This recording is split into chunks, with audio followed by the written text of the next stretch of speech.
What if I told you that for one of the world's most important crops, a single rain shower at the wrong time could be a complete disaster? I know, that kind of flies in the face of everything we think we know about plants and water, right? Well, today, we're going to dig into the very curious case of cotton and its complicated relationship with rain. It seems like the most basic rule in nature: water equals life. But what if that rule had a giant asterisk next to it? For some plants, and especially for our friend cotton, the timing of that water is, well, it's absolutely everything. And this is where our story gets really interesting. For the cotton plant, water is both a life giver and a potential destroyer. So, how in the world does this one plant navigate such a dangerous relationship? Let's break it all down. Okay, so to understand this whole paradox, we first have to look at what a perfect life looks like for a cotton plant. It's a real Goldilocks situation, not too wet, not too dry.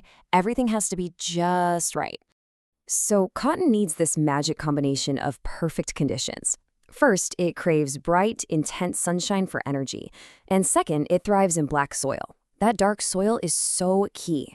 Its color helps it absorb way more heat from the sun, and it acts like a natural battery, storing moisture from the early spring rains to power the plant through a long, hot summer. Now this number, it's totally non-negotiable: 210. That is the bare minimum number of frost-free days a cotton plant needs to go from a tiny little seed to a full harvest. A single unexpected frost can wreck the plant and just wipe out an entire crop. But when the sun, the soil, and that long, warm season all align perfectly, that's when the plant can finally produce its prize, these beautiful, clean, fluffy bowls of fiber.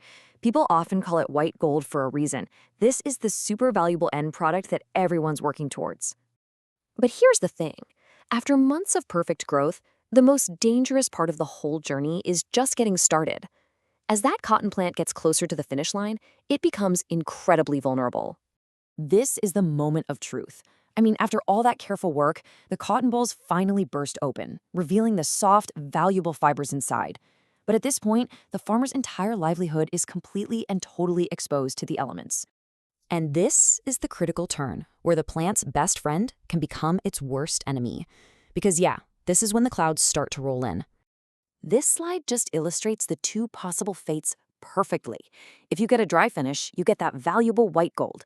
But if it rains, those exposed fibers, which are made of super absorbent cellulose, they act like millions of tiny little sponges. They get soaked, matted with dirt, and that brilliant white can turn into a dingy gray, just ruining the quality and the value.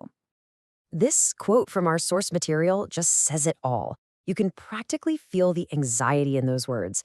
It's not just a setback, it's a full-blown financial disaster. Seriously, months of work and investment can be washed away in a single afternoon. A plant with such specific, almost contradictory needs actually has a special name, and it's a term that just perfectly summarizes this entire delicate balance. Cotton is the textbook definition of a fair weather crop. It absolutely needs that early season moisture to get started, but as soon as the prize is revealed, it demands perfectly dry air. It's like a high-wire act of weather from start to finish. You can really think of cotton's life as a two-act play. In Act 1, it uses all that stored moisture in the hot soil to grow big and strong. But in Act 2, as the valuable bolls open up, the script demands nothing but sunshine. Any rain, and the whole play becomes a tragedy.